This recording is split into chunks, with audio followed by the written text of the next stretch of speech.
pessoal! Tudo bem? Temos alguém por aí? Acho que fazia um mês que não fazíamos live, né? Que a gente não tinha live, não sei, ou mais. Tudo bom? Vão me dando oi. Quem tá aí no Face também. Hoje eu vou dar uma atenção maior pro Instagram. Espero que a internet esteja boa. Vão me avisando se a internet tá boa. Porque das perguntas, e aí eu quero ver se vai dar certo, que eu quero ir colocando as perguntas aqui aparecendo no Instagram, tá bom? Oi, pessoal do Face, saudades, Kézia, verdade. Oi, Marilise, tudo bem? Oi, Patrícia, boa noite.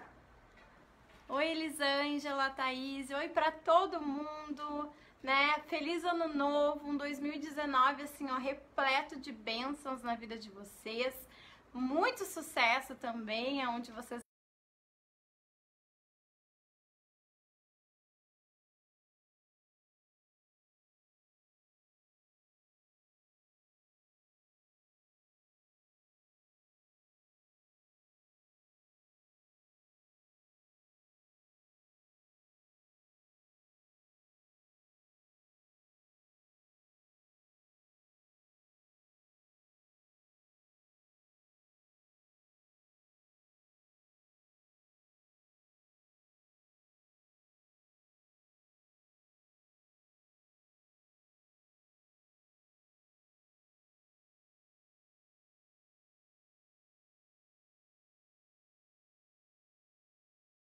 rede fraca. Deu, voltou. Então tá, galera. Vamos lá? Vamos lá, pessoal. Deixa eu só me apresentar pra quem não me conhece, pra quem tá pela primeira vez aí na live, diga que tá aí pela primeira vez, tá? Porque eu já faço live desde 2017. Olha só que legal. Esse ano vai fazer 2 anos que a gente faz essas lives, que a gente discute. Geralmente elas têm um tema, ou elas são de perguntas e respostas, ou elas são umas conversas mais informais, ou às vezes é a partir de algum livro, de algum artigo. Tem gente que já tá aí há um tempão acompanhando as lives da Clarissa Pereira. Então, meu nome é Clarissa Pereira, eu sou pedagoga. Gente, eu sou pedagoga, não sou psicopedagoga, tá? Eu tenho que esclarecer isso porque eu recebo muitas perguntas em relação a consultório. Eu não tenho consultório, eu não tenho a psicopedagogia, tá? Então, eu sou pedagoga, especialista em alfabetização e letramento e mestra em educação. O meu mestrado foi estudos em relação à ortografia, né, etapa alfabética, etapa ortográfica, na relação com o déficit de atenção, o TDAH. Então, é mais ou menos isso que eu trabalho. Nosso foco maior aqui nesse projeto digital é em relação à alfabetização e letramento, é em relação à linguagem, né? Leitura e escrita nos anos iniciais. Então, tem muitos vídeos sobre isso no YouTube. Para quem tá me conhecendo agora, eu tenho um canal do YouTube, então, que já tem várias lives lá. Vocês podem ir, podem navegar por lá, se chama Clarissa Pereira Pedagoga. Deixa eu dizer pra vocês que eu vou dar prioridade para as perguntas que chegaram antes. Depois eu vejo as dos comentários, tá? Então, pra gente conseguir se organizar assim e fazer uma live bem legal. Tá bom, gente? Então, façam assim, ó. Quem tá aí nos comentários vai deixando as perguntas pra depois, porque ela vai subindo e aí eu não vou conseguir. Então, no finalzinho da live, a gente vê as perguntas. Oi pra Brasília, sim, estão mandando um oi pra Brasília. Olha, tem gente que tá aí pela primeira vez. Oi, Thaís. Tem alunas minhas. Olha, por que alunas minhas? Porque eu sou professora de cursos online.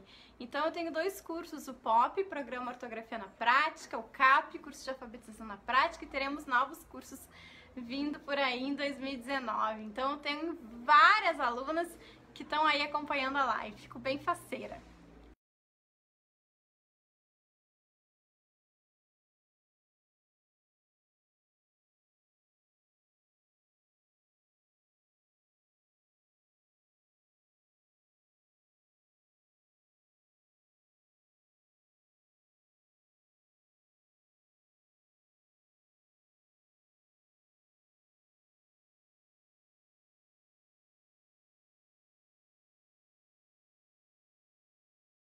Um segundo. Por favor, coloca no 4G aqui que tá dando várias falhas o celular do Face. Então vamos lá. Vou pegar lá a primeira pergunta que chegou, tá? Vou botar aqui. Ai, que legal, ó. Então vamos lá. Como faço para me inscrever nos seus cursos? Então, não aparece quem fez a pergunta, mas estão vendo aí no Insta, deu tudo certo? Estão conseguindo ver a pergunta? Então, a pergunta foi a seguinte: como faço para me inscrever nos seus cursos? Gente, os cursos, eles não ficam com vagas sempre abertas, tá? Então, quando eu digo isso, várias pessoas depois acabam ficando de fora, porque eu abro em uma semana as vagas para o curso e fecho a turma, tá? Então, vocês têm que ficar... Vamos lá. Quando tem semana de alfabetização, por exemplo, eu abro as vagas para o CAP, curso de alfabetização na prática. Então, vocês têm que ficar ligadas, porque nós teremos, sim, uma semana de alfabetização. Vocês têm que se inscrever, teremos semanas da alfabetização em 2019, e aí vai ter oportunidade de vocês se inscreverem nos cursos, tá?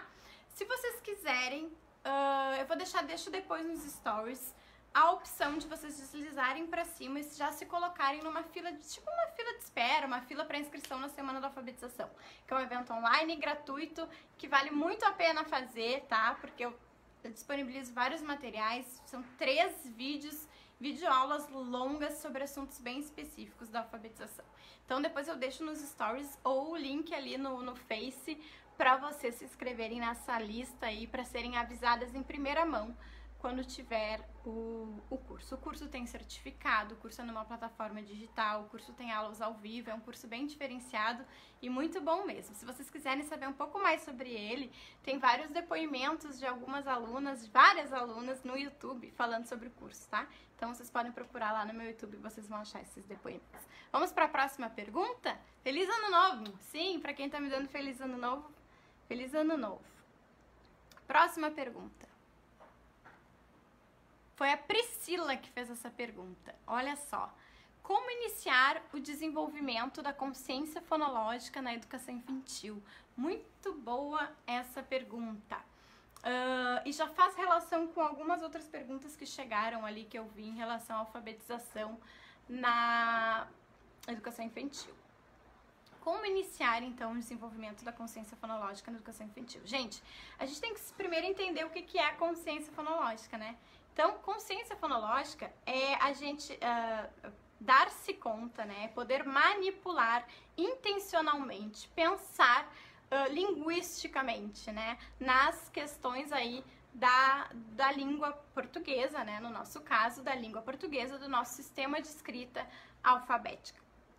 Então, como é que nós, professores, podemos estimular, né? Que as crianças, elas não vão se dar conta, elas não vão pensar sozinhas, elas não vão refletir sozinhas sobre várias habilidades que estão dentro da consciência fonológica, né? Então, por exemplo, a gente conseguir fazer síntese silábica, a gente conseguir trocar as sílabas, a gente conseguir excluir uma sílaba, por exemplo, de uma palavra, ou um fonema, ou trocar fonemas, né?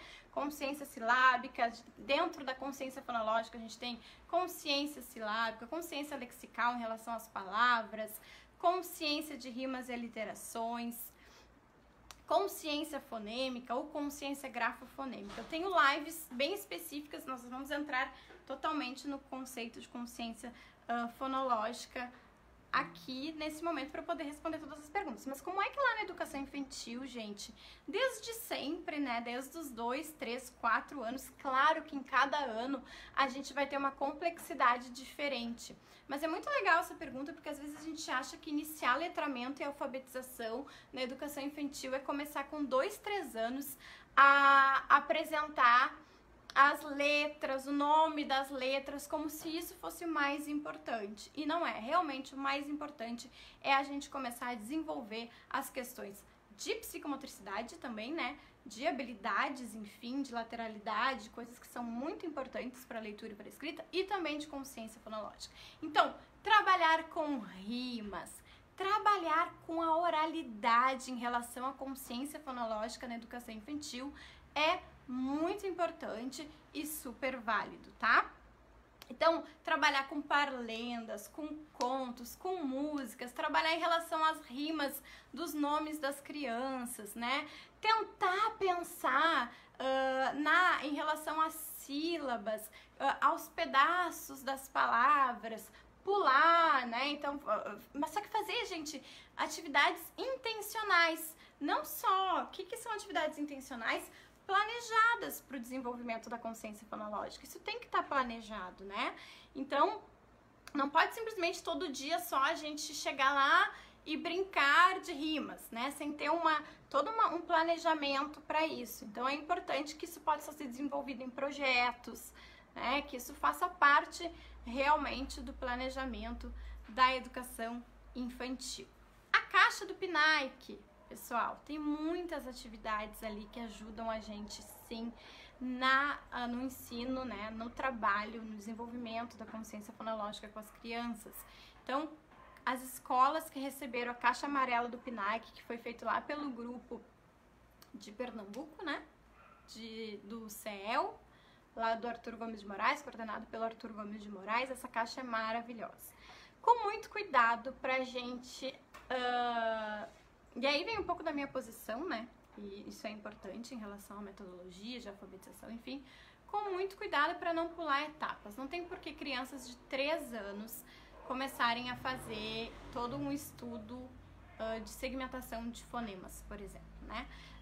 Tá mais do que provado que a habilidade dentro da consciência fonológica, a habilidade mais complexa, que vai ser então a última a ser requintada, né, a criança dar-se conta e conseguir manipular as questões linguísticas, é a consciência fonêmica, que é em relação à pauta sonora do grafema, né, da letra, ou de mais de uma letra quando está junta, né? Então, por exemplo, CH, mais de uma letra junta, só que faz um som, certo?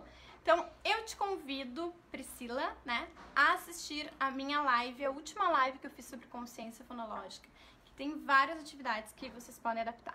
Qual a diferença da consciência fonológica no primeiro ano, no nível B ou na educação infantil? A relação que a gente vai fazer, gente, com o escrito, com a leitura, né, e com enfim, com traçar mesmo, né, com essas relações. Então, a gente pode começar muito com jogos, muito com o lúdico na educação infantil, no início do primeiro ano. E quanto mais as crianças vão avançando, mais explícito a gente deixa isso, fazendo com que elas sistematizem em atividades escritas ou em atividades de leitura. Tá bom? Então, vamos lá. Mais uma pergunta. Fale um pouco sobre como trabalhar com diversificado. Deve ser ensino diversificado, né? Provavelmente. Bom, também já fiz lives sobre isso, uma específica com estratégias para o ensino diferenciado, principalmente em relação às hipóteses, tá? De escrita. Mas não é só isso um ensino diversificado. Então é legal essa pergunta para nós entendermos e compreendermos isso, que ensino diversificado não se resume. Gente, isso é muito importante, até para entenderem melhor sobre metodologia de alfabetização em contexto de letramento. Não significa a gente sempre pautar a nossa prática nos níveis psicogenéticos de escrita, tá?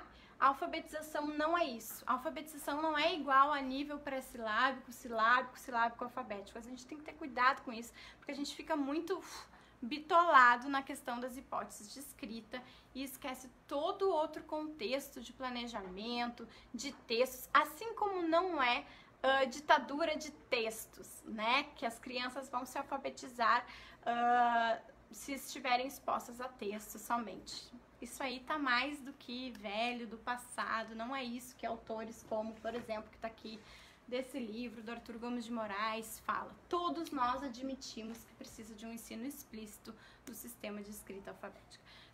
Então, tirando essa ideia de que trabalho diversificado é trabalhar com diferenciação de níveis, trabalho diversificado vai sempre existir, né, na sala de aula.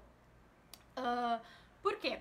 Porque a gente vai ter sempre diferentes ritmos, diferentes hipóteses, diferentes tipos de criança, inclusão, né? Então, a inclusão não diz respeito só as questões de crianças com algum transtorno, de crianças com alguma síndrome, mas também incluir alunos que têm somente dificuldades de aprendizagem ou alguma dificuldade emocional, né? Ritmos de trabalho. Então, tem várias dicas que a gente, dependendo muito, gente, do que a criança apresenta e do que a nossa turma apresenta. Então, o que é legal no início do ano? A gente fazer avaliações diagnósticas, entender por onde andam os nossos alunos, né? E também compreender que é impossível, dependendo da metodologia que a gente trabalha, claro, né? Mas a gente, todos os dias, 4 horas, que é o nosso período ali no Brasil de aula, 4 horas por dia, fazer atividade diferente para cada uma das 30 crianças que tem na sala de aula. Não dá e não é saudável, porque a gente quer também que as crianças se ajudem nas mesmas atividades. Então, a gente tem que ter, sim, um tratamento, às vezes, um ensino personalizado, uma mediação pedagógica para algumas crianças, né? Mas em outros momentos a gente pode separar em grupos por ritmo de trabalho, por ritmo de leitura, por ritmo de escrita. A gente pode adaptar atividades, adaptação das mesmas atividades. Então, assim, se toda a turma vai fazer uma cópia do quadro, por exemplo, né, de alguma coisa do quadro, de um parágrafo que está lá no quadro, de conceito, alguma coisa assim, eu posso levar para o meu aluno, por exemplo, que tem TDAH, ou que tem alguma questão motora, geralmente as crianças com TEA tem alguma questão motora, eu posso já levar escrito o que vai estar no quadro, na lousa, levar escrito para esse meu aluno, né? Então, para isso já é uma forma de trabalhar aí com um ensino diversificado. Então, essa já é uma dica. Mas tem muitas outras dicas dependendo da turma que a gente dá aula, dependendo do contexto que a gente dá aula, né? Dependendo das realidades diferentes que a gente vai ter na aula, enfim. Ok? Alguém tá perguntando se vai ficar gravado a live. A live fica 24 horas no Instagram, fica para sempre lá no Face e a gente também salva ela e coloca no YouTube, tá? Então depois vocês podem rever a live, ok? Para quem tá fazendo perguntas agora, eu vou ver depois, tá? Eu tô dando prioridade para as que chegaram nos stories, depois eu olho as de vocês, só porque veio antes. Essa pergunta aqui é boa. Vamos lá. O que devo priorizar no primeiro bimestre para uma turma de segundo ano? Bom, gente, nas expectativas da base, das metas do PNAEC, nas expectativas, a gente espera que os nossos alunos de segundo ano cheguem todos precisando de uma intervenção, de uma consolidação da alfabetização, né? Então, que a gente comece a consolidar a alfabetização. O que é consolidar a alfabetização? Começar a trabalhar muito mais forte, né? Muito mais intensivamente, de forma intensificada, enfim, com a fluência de leitura, com a compreensão leitora, com a escrita de textos, com pequenos textos e com ortografia, tá? Mas o que acontece muitas vezes nas nossas realidades e do que eu tenho visto também acompanhando as meninas que fazem estágio da universidade, fazem estágio nas turmas, é que muitas vezes as crianças chegam ao segundo ano sem estarem, né, apresentando hipóteses mais avançadas de leitura e de escrita. E aí é necessário começar todo um trabalho e avançar no trabalho do nível inicial da alfabetização. Mas o que seria o ideal da gente priorizar no segundo ano? As regularidades ortográficas. E aí a gente tem que saber quais são. Então vocês têm que ir lá nos meus vídeos do YouTube, eu já fiz lives sobre ortografia, para a gente entender qual é o tipo, quais os tipos de erros, quais os tipos de regularidades e irregularidades que a gente trabalha em cada ano. Então isso quer dizer, no segundo ano, eu não vou trabalhar com sequências didáticas bem exploradas, né, em relação ao, por exemplo, deixa eu ver alguma questão, a S e Z, né? todos os sons, todas as diferenças da escrita do S, por exemplo. Eu não vou priorizar no início do segundo ano. Eu vou priorizar no início do segundo ano, conferir aí nas minhas avaliações diagnósticas como andam os tipos de erros em relação a trocas surdas e sonoras, coisas bem iniciais, tá? Bem regulares diretas, né? Então, se tá tendo troca de T por D, de F por V, ou de J por CH, que acontece muito. Então, esse é o trabalho com ortografia. E também o trabalho com textos. Mas, tendo muito claro que as crianças estão iniciando o caminho delas de produção de texto. Então, a gente não pode, no primeiro bimestre do segundo ano, a gente já pedir para as crianças escreverem longas narrativas sem antes a gente trabalhar quais são as partes de uma narrativa. Então, o que é legal, gente? Que a gente desenvolva trabalhos, né? Começa no segundo ano, enfim, a partir de gêneros específicos. Então, assim, escolhe lá um gênero textual que vocês vão trabalhar. Desenvolve um projeto com aquele gênero. Trabalha muito. Então, por exemplo, se vocês escolheram receitas, né? Então, já tá chegando, enfim, faz lá um buffet de sorvete. A partir disso, a gente trabalha com receitas, tá? Claro que é muito importante trabalhar com contos, né? Enfim, dentro da estrutura narrativa. Mas, enfim, veio o exemplo da receita. Antes do meu aluno escrever receita, ele tem que ver como que é uma receita, ele tem que aplicar, ele tem que ler, a prof tem que ser a escriba daquela receita e depois ele vai ter condições de inventar a sua receita, né? Então, nós temos que primeiro apresentar aquele gênero, trabalhar de diversas formas, entender a funcionalidade daquele gênero, para que então as crianças partam para a escrita. Isso não significa que elas não possam levantar hipóteses, né? Tá, como é que vocês acham que é? O que vocês já viram? Enfim, a gente pode ser escriba, principal em trabalhos coletivos. Então, segundo ano, e aqui nesse livro, eu até separei aqui a parte que o Arthur, é Sistema de Escrita Alfabética, o nome desse livro, alguém perguntou, né?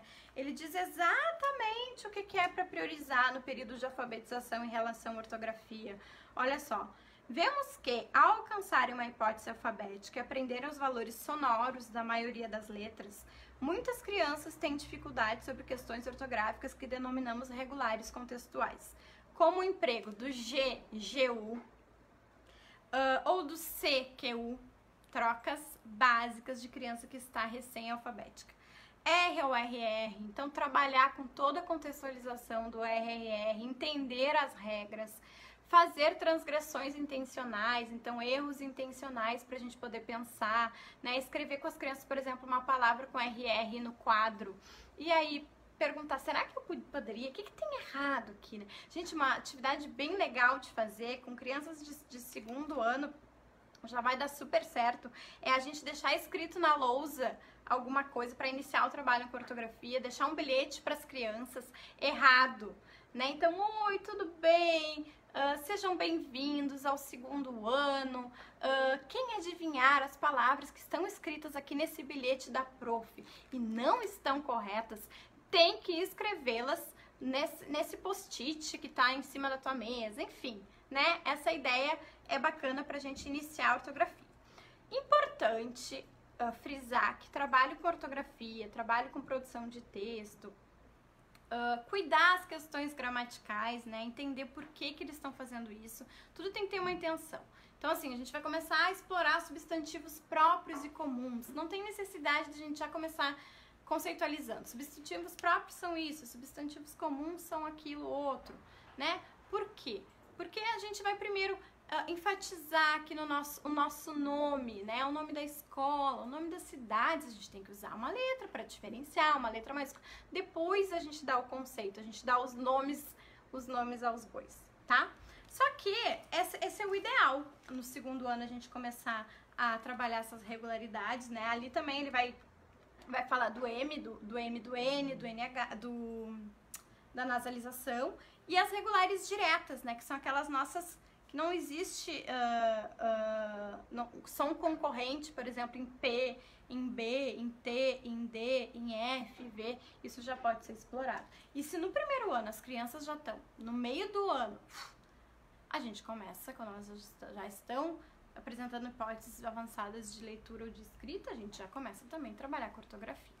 Quando eu digo que a gente tem que fazer um trabalho mais sistematizado, dependendo do ano que a criança está em ortografia, não quer dizer negligenciar ou ignorar, né? Negligenciar não, mas ignorar as perguntas que as crianças fazem em relação à escrita das palavras. Se as crianças fazem uma pergunta no início do ano, né, quando elas estão iniciando, prof, mas é com S ou com Z? É com R, a gente pode dizer, a gente pode salientar, mas não significa que a gente vai fazer um trabalho intensivo das questões ortográficas, querendo que nossos alunos saiam sem nenhum erro ortográfico do primeiro, do segundo ano. Não, eu sempre digo, tem todo um caminho para eles percorrerem na escolarização e as prioridades de cada ano, né? Então, algo que também pode ajudar vocês, eu já tinha visto essa pergunta, a entender o que tem que ser priorizado no segundo ano, é entender as metas da escola, como é que essas crianças chegaram, como é que elas saíram do primeiro ano e o que tem que ser trabalhado agora no segundo ano. Então, as escolas têm que ter metas, tem que ter currículos, pautar os currículos a partir da base agora, né, da base nacional, comum curricular, começar a organizar os seus currículos e seguir, ter objetivos. Eu sempre digo isso, não dá para cada professora da escola trabalhar do seu jeito com a sua turma. Tem que ser um trabalho integrado, né? Então, nós temos que saber, aquela criança, a partir do momento que ela entra na escola, se tem educação infantil, se tem anos iniciais, se tem anos finais, se tem ensino médio, ou se só tem uma etapa, o que vai acontecer em cada ano escolar? Isso não vai sair da nossa cabeça, vai sair dos currículos que estão planejados, das leituras que a gente faz, do que os autores estão nos dizendo, do que é prioritário de fazer, tá?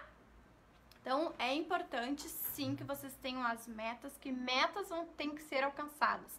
Se a escola ainda não tem objetivo, se não está tudo planejado, vão para os cadernos do PNAE, corram atrás dos cadernos do PNAE e Pacto Nacional da Alfabetização da Idade Certa, que eu tinha esquecido. E aí vão atrás desses objetivos do que é esperado para cada ano escolar, tá? Se as crianças não estão conseguindo, se a gente não... Tem que ver muito bem a nossa turma, gente. Se a gente tem 20 alunos, 15 chegaram em níveis muito iniciais da escrita, a gente vai ter que retomar o trabalho rapidamente, de alfabetização, explorando muita consciência fonêmica, principalmente, né? As questões da consciência fonológica, mas fazer um intensivão para as crianças irem se dando conta da relação entre pauta sonora e escrita, tá?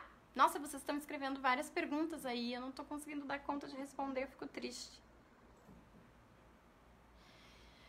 Eu espero que eu tenha respondido essa pergunta. Eu falei mais do segundo ano em geral, né? Ela tinha perguntado do primeiro bimestre. Primeiro bimestre é conhecer a turma, primeiros 2 meses, fazer as avaliações diagnósticas, mas já começar a trabalhar. Não dá pra ficar 2 meses, gente, fazendo conhecimento da turma e avaliação diagnóstica. É estabelecer no primeiro mês essas sondagens e a partir do segundo mês já iniciar o nosso trabalho. Próximo. Ó, combina com a outra pergunta. Este ano terei uma turma de segundo ano e nem todos estão alfabetizados. Como devo iniciar o ano letivo? Fazendo as sondagens e trabalhando, gente, na questão de ensino diferenciado, né? Ensino diversificado também. Então, se tem 3 crianças, né? Tem uma aluna do CAP, a Shirley, que vai acontecer isso. Ela disse que tem 3 crianças que ainda estão com bastante dificuldade na alfabetização, estão indo para o segundo ano. O que ela vai ter que fazer? Trabalhar numa constância com essas crianças, ter horários específicos na semana que ela vai dar uma situação de aprendizagem, né? Quando eu falo atividade, parece folha de atividade, não é, né? Mas alguma orientação de trabalho e específica para toda a turma, que eles consigam fazer com autonomia. Então essa é a minha dica, que as crianças consigam fazer com autonomia, e aí ela vai dar uma atenção especial para aquelas crianças e vai investir. Qual o investimento, gente, com criança que está com muita dificuldade e precisa dar um pulo, um salto na escrita ou na leitura? Iniciar trabalhando com as relações bem regulares. E quais são as relações bem regulares da nossa língua? As vogais. Então, não sou contra o trabalho com as vogais, enfim, já fica aí bem claro. Trabalhar inicialmente com o som das vogais, porque é uma relação direta. Aquilo que eu escrevo é A, por mais que tenha o A com o tio, o A nasalizado, né? A maior parte é o pá, tu, né? O clarissa, então o A vai assumir sempre aquela posição, o E, o I, o O. Então, intensificar as vogais, apresentando para as crianças palavras simples, né? Então, por exemplo, que tenham as vogais bem simples, com sílabas também simples. Eu não tô dizendo que a gente tem que começar a alfabetização e só apresentar sílabas complexas depois. Mas eu tô falando para essas crianças que precisam de um intensivo, tá? Então, porque elas precisam avançar e reconhecer que tem uma pauta sonora. Então, trabalhar com uma constância de palavras que sejam mais estáveis, mais simples. Por exemplo, macaco, né? Que ela vai ter que se dar conta que tá o A, o A, o O ali, bem com as vogais bem marcadas. E a gente dizer pra ela, olha, agora tu já sabe o som das vogais. Então, escreve aí, pode usar só elas, só essas letras que tu já tem certeza. Como é que fica? E aí a gente vai fazendo a criança se dar conta dessa relação, tá? Então, segundo ano, se todas as crianças estão em níveis diferentes, assim, de alfabetização, vai ter que fazer todo um trabalho de primeiro ano. Não tem jeito. E correr contra o tempo. Né, gente? O ideal não é esse, mas a gente coloca muito a culpa no tempo, na escola, nas questões históricas. E eu tenho acompanhado e tenho visto, por exemplo, essas crianças que saem com mais dificuldade. Ou elas podem ter já apresentando alguns sinais de algum transtorno, algo orgânico, ou elas faltam muito, né, na escola pública principalmente. Então, ou elas trocam, vocês são professoras, vocês sabem, ou elas trocam muito de escola. Então, no mesmo ano, ela trocou 3, 4 vezes de professora, de escola, e aí a gente não consegue fazer um trabalho contínuo com essa criança, ou faltou demais, né, e mesmo assim seguiu para o outro ano. Então, tem várias questões que estão envolvidas nessa situação aí das crianças avançarem para o segundo ano sem estarem numa etapa alfabética, por exemplo, tá? Ó, tô vendo que tem gente compartilhando a live ali no Face, muito obrigada, gente, compartilhem a live aí pra gente chegar em outros lugares, tá? Eu acho que eu já devo ter passado meia hora e tem mais perguntas, vamos lá, vou escolher mais 2, eu acho, enfim, depois vou responder algumas dos comentários de vocês. Vamos lá. O que achou? Essa pergunta ela ia chegar. O que achou da pasta de alfabetização do novo governo e da nomeação de Carlos Nadalim? Deixa eu contextualizar o que é isso que está acontecendo. Bom, ontem o nosso novo ministro, Vélez, né, que é colombiano, ministro da Educação, ele fez algumas mudanças nas secretarias. E aí eu fiquei bem feliz porque ele criou uma pasta. Na verdade, ele fez. Não fiquei tão feliz com algumas coisas que saíram, enfim, que juntou tudo num bolo só, mas eu fiquei feliz por ter uma secretaria, uma pauta apenas para alfabetização. Bacana. Precisamos pensar sim em alfabetização, em políticas públicas para alfabetização. Isso é muito legal.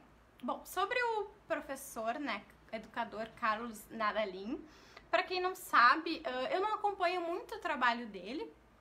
Ele é um educador que tem um curso para os pais alfabetizarem em casa, né? Pelo que eu li das reportagens acompanhando. E o que eu vou dizer, gente? Que eu vou acompanhar para ver o trabalho dele, né? E vou acompanhar para ver o trabalho do ministro, vou continuar acompanhando, vou me posicionar quando tiver que me posicionar, né? E para lutar por uma educação de qualidade. Eu vejo que ele pauta muito as questões no método fônico, né? Em referência às questões dos Estados Unidos, que a compreensão leitora, por exemplo, acontecesse só depois que a criança já codifica, já decodifica. Para quem me conhece há mais tempo já vai entender que eu não concordo com isso. Eu acredito muito sim que tem que ter ensino de leitura e de escrita, tem que sim considerar a decodificação, codificação, isso sim, perfeito, apesar de a gente dizer que é um sistema de escrita e não somente um código.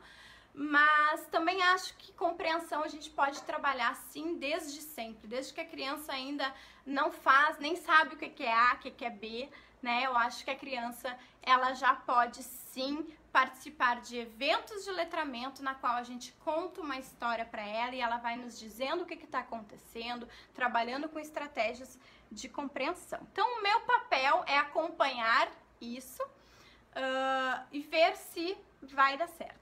Torço para que tem algumas coisas, já me mandaram muitas vezes alguns vídeos, né? Eu vejo que ele tem muitas críticas em relação a Magda Soares, né? E colocar no vídeo em relação a Paulo Freire. Isso está sendo não só por esse professor, mas em relação ao governo em geral. Isso sim, eu acredito que a gente tem que ter muito cuidado e eu, como uma boa pedagoga, não vou criticar de uma forma, não crítica, a gente tem que ser crítica, mas não de uma...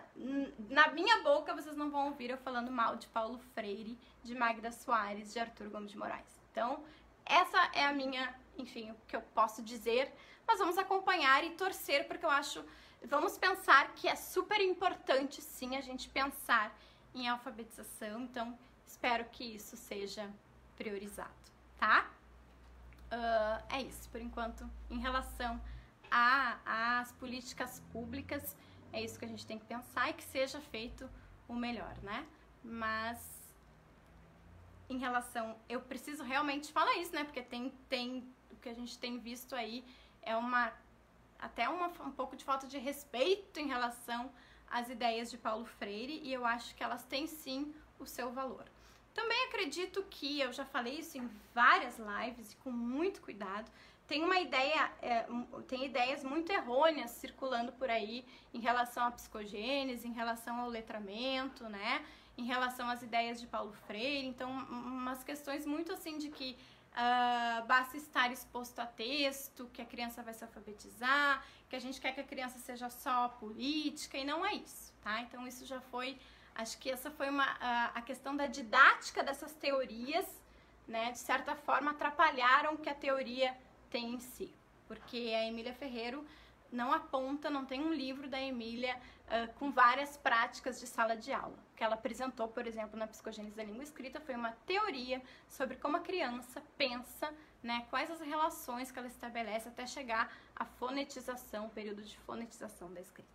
Tá? Então, se vocês quiserem ver minhas lives, eu tenho várias lives sobre métodos e eu falo sobre isso, sobre as ideias errôneas que a gente perpetua um pouco sobre letramento e tal.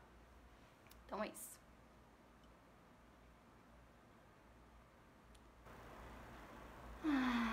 Vamos lá. Continuando. Teve 2 perguntas sobre isso, por isso que eu tô respondendo. Olá, trabalho com educação infantil e tenho dúvidas sobre o que trabalhar para alfabetização. Gente, a gente precisa conversar sobre isso bem sério. Eu tenho uma live também sobre isso, sobre a idade certa para alfabetização. Eu tenho visto eu recebi esses tempos uma pergunta de uma mãe que estava preocupadíssima que o aluno não poderia ir para o primeiro ano, ele estava no nível B porque ele não estava alfabetizado, que ele tinha muitas dificuldades e tal. Eu disse, calma, cuidado, o que é esperado para cada ano? E em relação à idade, do que é biológico também, né, gente? Então, não adianta a gente querer alfabetizar as crianças com 2, 3 anos, que elas nem estão preparadas em relação aos seus organismos para isso, né? A estabelecer uma relação tão concreta, aquilo que é um grafema, e fazer uma abstração em relação à pauta sonora.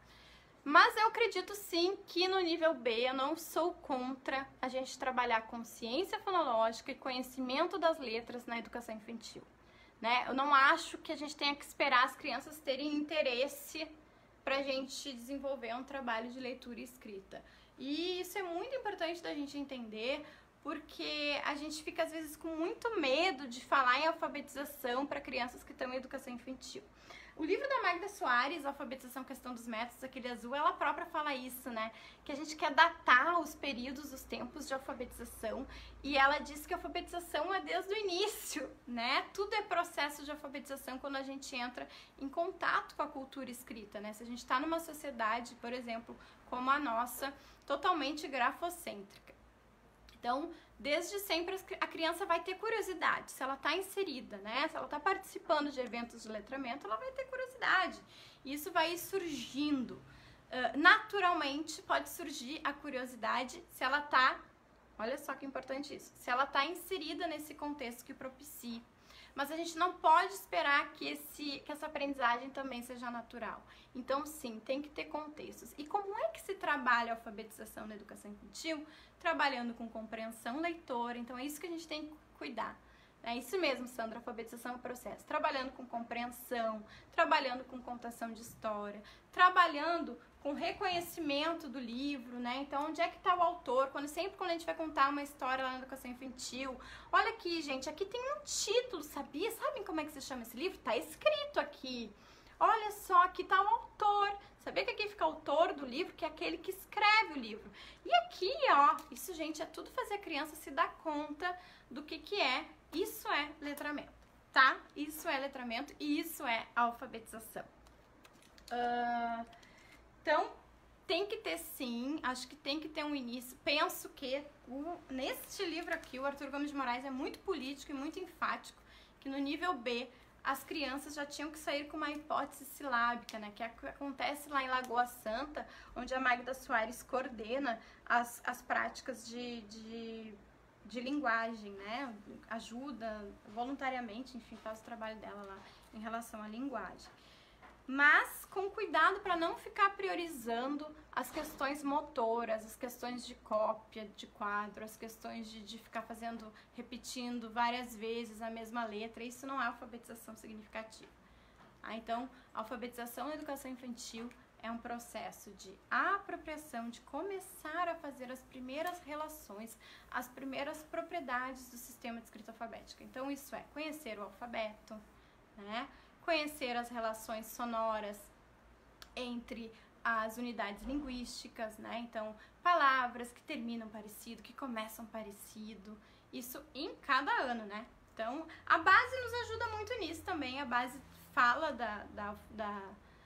dos processos que tem que acontecer ali na educação infantil, ainda que eu acho que tenha sido ainda muito sutil, né? Poderia estar um pouquinho mais explícito que realmente é para ser trabalhado, tá? Próximo.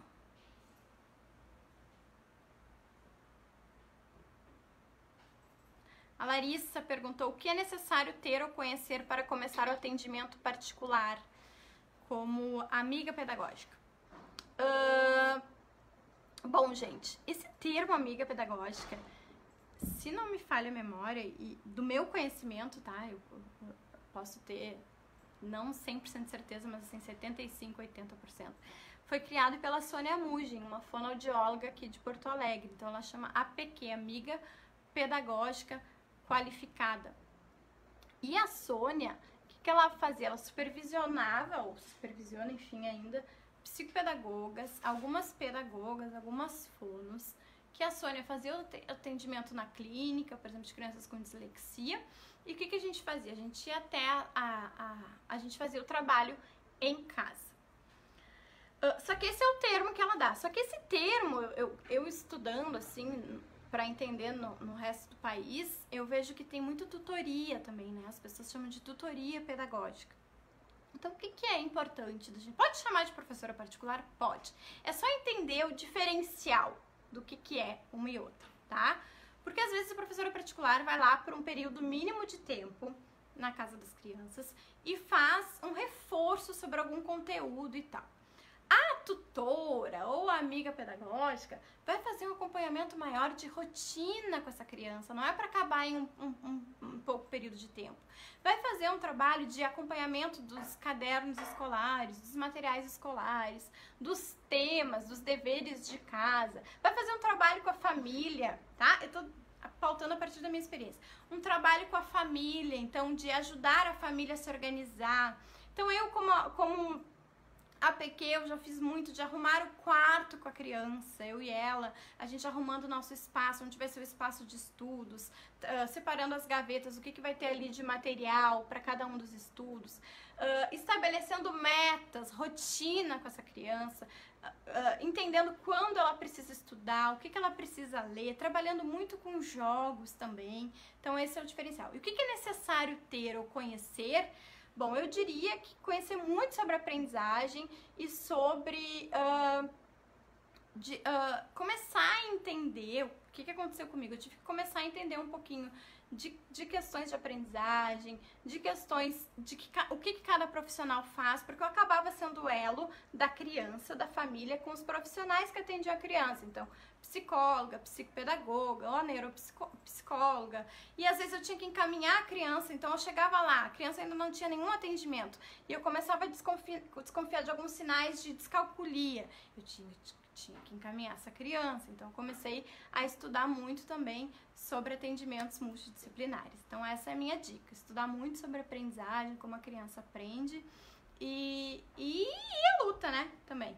Então o que é necessário ter ou conhecer é ser pedagoga ou ser psicopedagoga, estudar sobre aprendizagem e estar muito disposta também a fazer esse trabalho aí diferente com crianças que estão apresentando dificuldades, tá?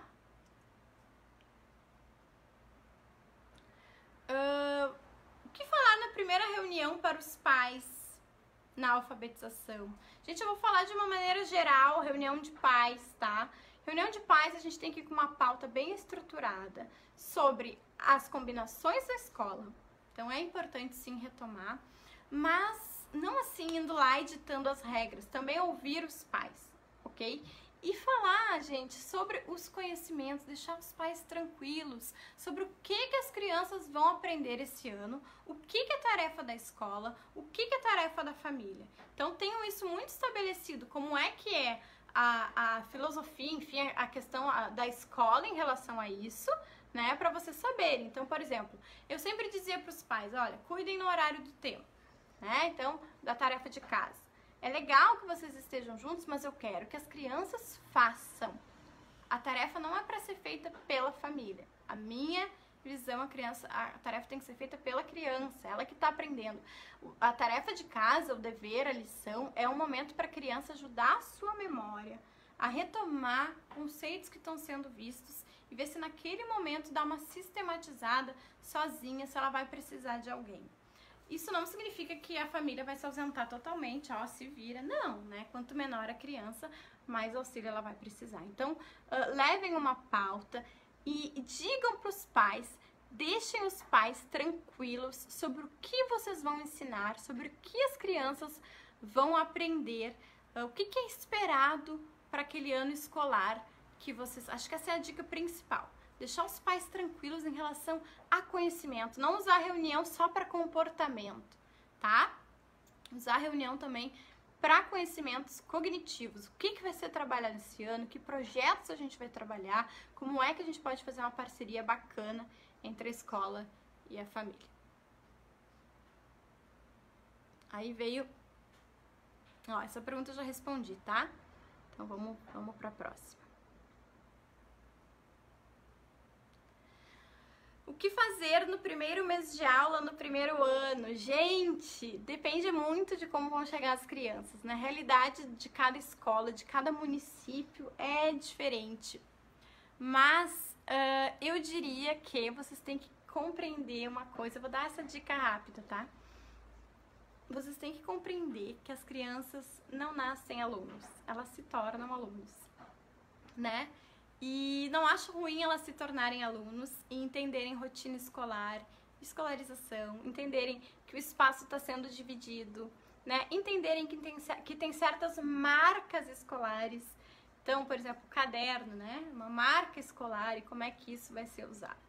Então, no primeiro mês de aula do primeiro ano, a gente vai conhecer essas crianças, a gente vai fazer eles se adaptarem ao espaço, esse espaço de aprendizagem. Fazer uma adaptação também no primeiro ano é importante. Pensar num projeto de acolhimento dessas famílias e dessas crianças. Os pais ficam muito ansiosos com o período da alfabetização, né? Então, isso também é importante, a gente entender e compreender essas angústias da família, né? Trabalhar muito com isso e não achar, gente, que no primeiro mês do primeiro ano a gente vai encher as crianças de coisa no caderno, encher as crianças de escrita. Não, a gente vai ver, opa, como é que elas estão chegando, tentar pautar um padrão da nossa turma para a partir daí fazer um trabalho, né? Não esquecendo que vai ter primeiro ano que a criança não vai saber nem pegar o lápis. Vai ter primeiro ano que a criança não sabe nem escrever o nome ainda. E vai ter primeiro ano que as crianças já vão chegar escrevendo o nome e fazendo outras relações.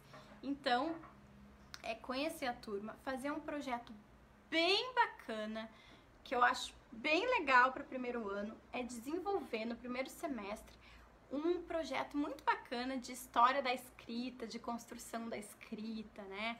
Ver onde as coisas são escritas, por que são escritas. Então, eu já vi um projeto, inclusive, que as crianças vão visitar redação de jornal para entenderem por que se escreve, né? Terem intencionalidade nisso, sem esquecer também da matemática, né? Então, essas primeiras relações, então a gente começa muito, fica preocupado naquela ansiedade se a criança vai aprender a ler, vai escrever, mas tem todas as outras propostas, não só a matemática, né? De ciências socio-históricas, todas as outras relações que também tem que ser feitas. Mas, primeiro mês de aula no primeiro ano, eu vou dizer para vocês também, para eu não me estender muito mais, irem no site clarissapereira.com.br, porque tem um artigo, o último artigo é exatamente sobre isso, como construir um ambiente alfabetizador, e a gente dá dicas do trabalho com os nomes para as crianças irem se apropriando daquele espaço, tá? Não esqueçam que elas têm que se apropriar do espaço da escola também. Não é só se apropriar do seu espacinho enquanto aluno, enquanto um futuro escrevente, leitor, né? Elas também têm que se apropriar de todo o espaço escolar para elas terem confiança na aprendizagem e realmente quererem aprender. Elas têm que conhecer vocês também têm que ser apaixonadas pela leitura e pela escrita, né? Serem leitoras, mostrarem para as crianças que também leem, porque leem, enfim, tá? Planejar aí um belo trabalho de adaptação no primeiro mês de aula com o primeiro ano, com muita paciência, porque não só o primeiro ano, gente, eu já trabalhei muito com o terceiro ano, as crianças vão chegar ansiosas, sim, as crianças vão chegar num ritmo de férias, e aí a gente tem que fazer todo um trabalho aí de combinações, do que a gente faz, do que a gente não faz na escola, né, o que a gente faz que é chato, o que a gente faz que é legal, o que é regra, assim, e a gente tem que respeitar. A gente precisa dizer para as crianças que elas não podem sair da sala a hora que elas quiserem, porque a gente precisa saber onde elas estão, né? Que nós somos os responsáveis. Então, isso é uma coisa básica que às vezes a gente esquece de conversar com as crianças que estão iniciando a... Ah, acabou uma hora. Agora, eu saio e volto? Mas não me acho que avisou. agora voltou. Continua. Pode continuar. No Insta? Pode continuar.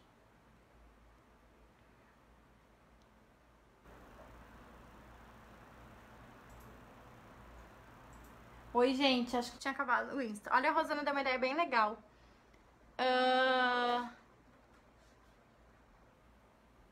Uma coisa que faço na minha primeira reunião de pais é falar sobre a minha formação pedagógica, mencionando faculdade, pós e cursos de maneira geral.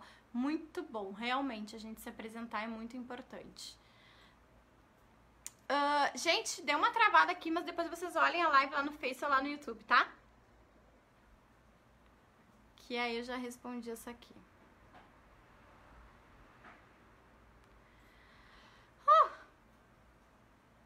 Tem muita pergunta ainda, eu vou responder mais duas. Aqui, ó, a Maria disse que eu não respondi a pergunta dela, mas ela fez 3. Eu vou escolher uma tua, tá? Pra dar pra responder de todo mundo. Aqui, eu vou responder essa, ó. Quais os livros que você já leu? Pode passar uma lista deles pra mim, quero muito saber. Sim, eu vou te dizer pra tu ir lá no www.clarissapereira.com.br, porque o penúltimo artigo e live exatamente eu indicando 13 livros ou 14 livros que eu mais usei esse ano em relação à educação, tá? Práticas de leitura e escrita e outros. Então eu vou te dizer para ir lá, porque já tá tudo escritinho com autores, tudo lá no site, tá? www.clarissapereira.com.br já tem essa relação de livros. E livros infantis também já tem no YouTube.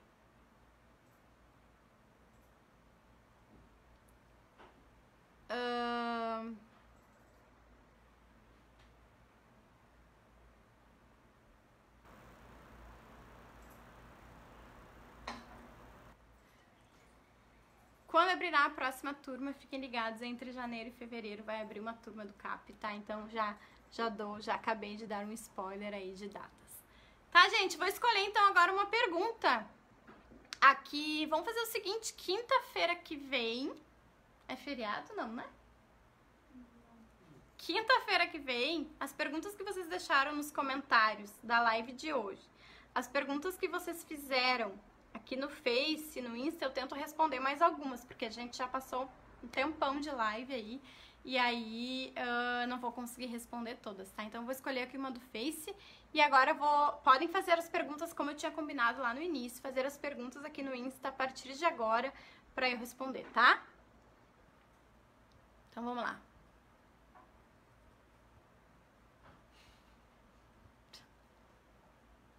A Eliana tá dizendo que parece que só estuda. Quem disse? A Eliana no Insta. Ai, deve ser mesmo, eu acho. Tá demais, né? A Edneia perguntou assim: olá, Clarice, uma criança com 4 anos já escrever o próprio nome. É algo normal ou excepcional e eu não consigo ver o resto? Ou exigir... Tá. 4 anos, nível A, eu não acho errado a criança já reconhecer nome. Reconhecer nome, tá? Escrever o nome a partir de uma cópia. Pode ser que ela ainda não estabeleça relações ali de decodificação, mas ela já reconhece o seu nome e ela já faz uma leitura logográfica do seu nome. Então, como ela já tem aquilo muito presente, ela já consegue fazer uma leitura, uma pseudo-leitura do seu nome, mas isso não quer dizer que ela já estabeleça relação sonora, relação grafofonêmica entre aquilo que ela escreve, né, e a pauta sonora da nossa língua. Então, não vejo problema da criança já copiar o seu nome, fazer tentativas da escrita do seu nome.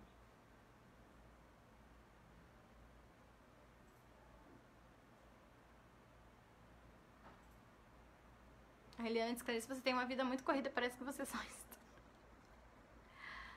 Ai, ai. Vamos lá. Como criar o planejamento anual para trabalhar durante o primeiro ano? Eu falei sobre isso, né, nessa live, que é pra gente ver a base, ver os livros dos autores. Se não tiver na escola um currículo, um projeto aí, um plano político-pedagógico, tem que ser criado, tem que ter o que é trabalhado, o que é esperado, né, tanto de conteúdos quanto de objetivos para cada ano escolar. Cuidado, gente, também, quando tá falando em planejamento anual, de já ter todos os projetos, todos os conteúdos em janeiro prontos pro que a gente vai trabalhar pro ano inteiro. Não dá, né? Tem que...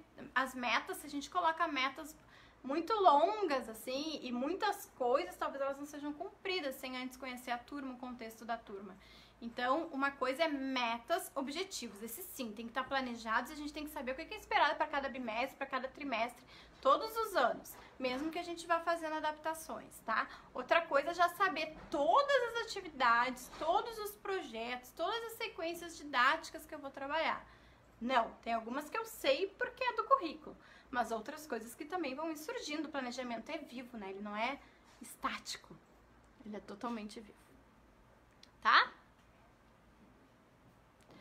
Tem um aluno com déficit de atenção, o que fazer para poder ajudá-lo? Eu tenho um vídeo inteiro sobre TDAH no YouTube, tá? Então escreve lá no YouTube Clarissa Pereira Pedagoga, TDAH. Eu tenho uma live e um vídeo com 10 dicas para ajudar crianças, ou 6 dicas, não me lembro, para ajudar crianças com TDAH, tá? Gente, deu 1 hora de live, vamos ficar por aqui. Várias coisas que vocês perguntaram tem resposta no YouTube. E aí na semana que vem a gente continua fazendo de perguntas e respostas. Eu vou anotar as perguntas que mais chegaram aqui, que são mais parecidas. E aí na semana que vem, na quinta que vem, já temos um encontro marcado, então, para eu continuar respondendo essas perguntas. Combinado? Gostaram da live? Não esqueçam, então, de Quem tá no Face, me seguir no Insta, porque eu tenho feito vários stories. Então, vão lá que eu respondo. Volta e meia eu faço aquela questão de pergunta e aí já vou respondendo durante a semana as perguntas de vocês. Então, não deixem de me acompanhar no Insta, no YouTube, no Face, que em canais diferentes tem questões diferentes e também na minha lista VIP aí dos e-mails, que eu mando algumas coisas também. Tá bom? Ficamos por aqui. Grande beijo. Obrigada pela companhia de vocês, tá? Espero que vocês tenham gostado. Tchauzinho!